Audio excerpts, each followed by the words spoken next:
This week on Money Unleashed, we're talking about David versus Goliath, Wall Street bets versus the hedge funds.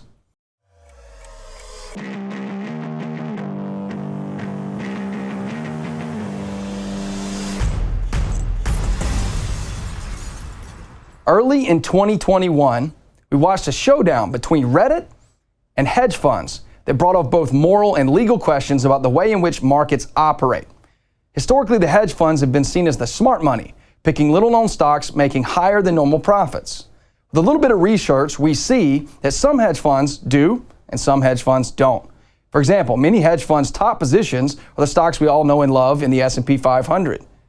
So it's kind of the stuff that we all see. On the other side, we have independent investors that traditionally have been looked down upon by Wall Street elite as irrational, short-sighted, and even greedy.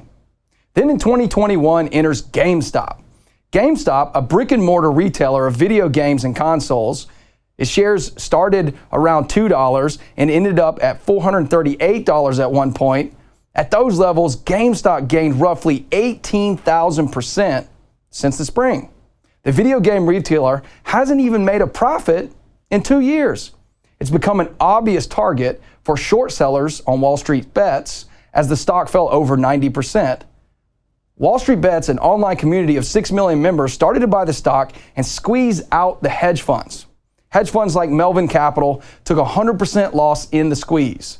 It'll be interesting to see how the federal government makes policy and future activity, or if this phenomenon is simply a byproduct of today's social technology.